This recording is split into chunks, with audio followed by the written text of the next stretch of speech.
On the screen, everyone, we are just looking for some debates. Hi, my dad's here. Absolutely, appreciate you. Go for it. So, who are dad? So, what do you want to debate? Yeah, so why do you support Donald Trump? Because he's fixing the economy that Biden ruined. Okay, how did Biden ruin the economy? Unemployment, higher gases, higher food, higher eggs, everything. Okay, so there's a few things like this with this. Donald Trump recently just indicated that the head of the Bureau of Labor Statistics was engaging in politically biased information and releasing such terrible numbers for their jobs reports.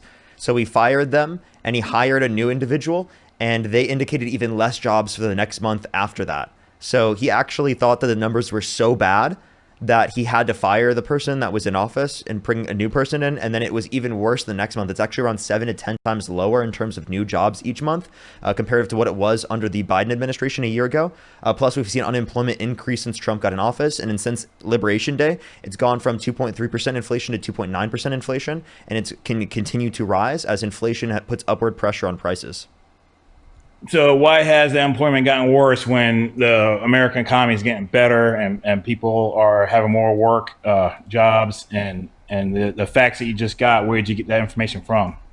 The Bureau of Labor Statistics. The Bureau of Labor Statistics indicates that real GDP growth is less than what it was under the Biden administration. Like literally, like we can point to like the Q1 and Q2 statistics for 2025 from the Bureau of Labor Statistics that indicate that real GDP is lower average growth comparative to the previous months, previous few months, especially previous few quarters.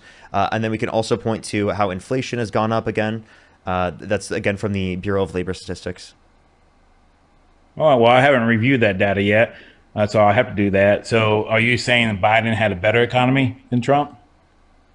Within many ways, the economy would be better off right now if it was the case that a Democrat were in office. There were certain aspects of the Biden All administration. right, what Democrat would you say would be in office right now? Well, like I was, for example, it was Kamala Harris. All right, well, obviously she would never get voted in because she, one, never won the first primary, and she only got in because it was handed to her. And since it was handed to her, she really blew that away, and she spent millions and millions of dollars to try to win the election, which she owes a lot of $1 million back, so she doesn't even know how to handle money. So why would she do better with the economy if she can't handle the own money that was given to her? So the idea that like she spent more money than she got for her campaign wasn't justified. I never saw any like legitimate source that justified that, and actually every single source that said that was debunked. Like when they originally put that out after the election. No, it's not debunked. Secondly, it was just on the ABC News not too long ago, and it's she owes that money back. Well, I'd love to hear a title for that. But if you want to reference the primary was the Biden-Harris ticket. They won the ticket. So if it is the case that the president steps down from the ticket, the vice president steps up. That's how vice presidents and presidents operate. So that's the best set of precedents. It never gave the American people the option to vote for her to run. They could have picked somebody else that gave the people a chance to vote for her. And with Harris, right now she's out playing the blame game on everybody else why she did not win. She just blamed her VP pick. That was his fault. And just the other day, she didn't I think it was Rachel Maddow asked her why she was not allowed to have Beditu, whatever the guy's name was, run as a VP. Yes. And she asked that, and that was on Rachel Maddow, I do believe, or Maddow. And she said she didn't want him to be VP because of his sexual background. She specifically said that like that it was the case that she felt like she was asking the country too much, right? Specifically for like the 107 days that she was running within. So that's actually what she indicated in the context of the book. So she was pushing back on the framing that people were bringing up. She wasn't doing it just because he was gay. She was doing that because of the fact that society in general, right, would have been less likely to vote for a ticket that included, right, her along with someone who is going to be gay 107 days prior to this point. So it's not the fact that he's gay. It's actually going to be the response that people would have typically in the context of society. Now, we can talk about whether or not we disagree with that. Now, I don't think that should have been something that we were considering. I don't think that would have been the most relevant thing in that context. I think there would have been plenty of other things we would have brought up that would have given us a better shot at winning the election, rather than focusing specifically on Buttigieg in terms of like how people would perceive in general society his sexual orientation. And then also, like, she did win the primary. It was the Biden-Harris ticket. Like, so they already voted in that ticket. And then, like, if the president steps down, the vice president steps up. And 80% of the Democratic Party was satisfied with her being the nominee.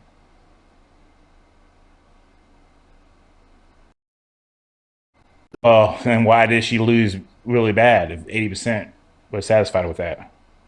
80% of the Democratic Party was satisfied. Why did she lose? She didn't lose really bad. It was a pretty close election, actually, if you look at it in terms of how many people in each particular lost state. the popular vote. Yeah, she lost the electoral vote and the popular vote. Yeah, but that doesn't mean it wasn't a close election. Okay, well, anyway, she lost big time. You know that she lost big time, too. There's no. Do you think that Trump lost big time in 2020? I think the election was stolen because they had the mail-in ballots. Okay, so how did Trump vote? To tell you the truth, I don't know how he voted. But then again, if you voted mail-in ballot also, then it shouldn't be allowed. I don't think mail-in ballots should exist. So that's how Democrats. So Donald Trump did. So Donald Trump did vote mail-in ballot. Do you think his ballot should not have been allowed in? Do you think? I don't know how he voted. Do you know how he voted? Yeah, mail-in. Secondly, it is the case that like our veterans that are around the entire world, right? That are. I know, I'm a vet. Yeah, that they rely on mail-in ballots specifically if they're not in the United States and say they're on duty. And then it should be limited to people who cannot walk in, and then they should also show ID when they vote.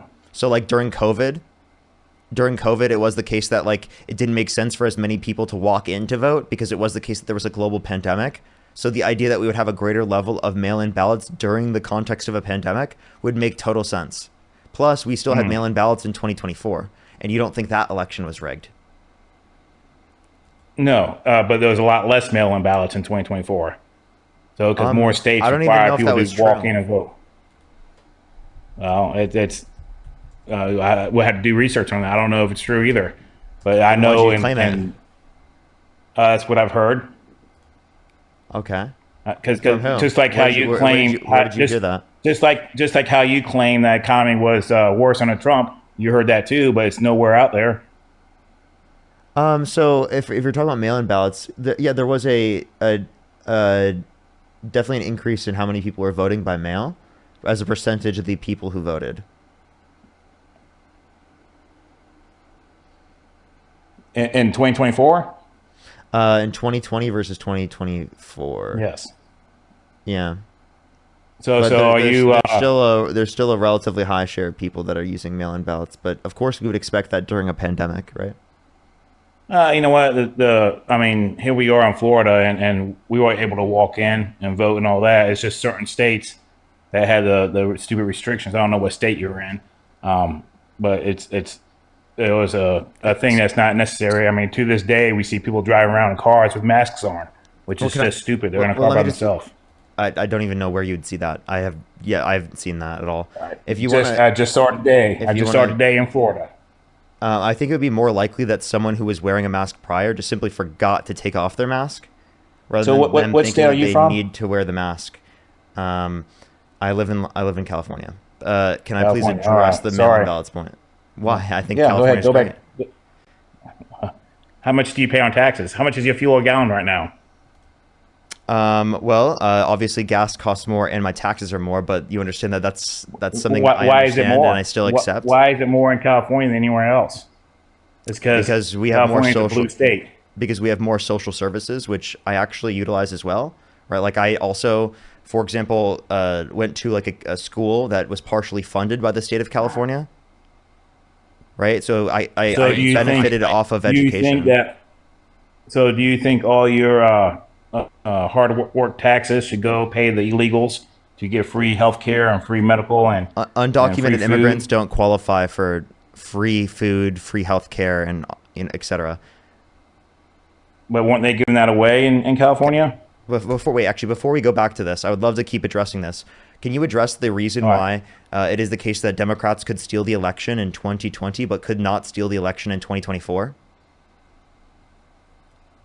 Well, for one, and 2020 is two totally different people.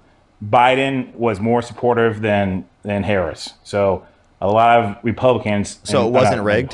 So it wasn't rigged? No, I still think it was rigged, and there's actually facts out there Wait, so then why would the about. level of support among society for the candidates have anything to do with whether or not they could steal the election?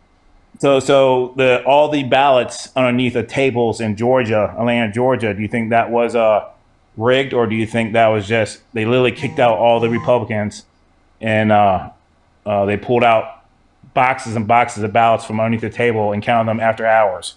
Do you think Okay, that's a little suspicious? so actually, there were court cases, right, in the context of Georgia Yep. on all of these different cases. None of them indicated sufficient evidence to overturn the election. 60 plus cases indicated no sufficient evidence to overturn the election. Well, they just got flagged for civic and election integrity. I can't even deny that that was true. That did happen, so I can't even deny that.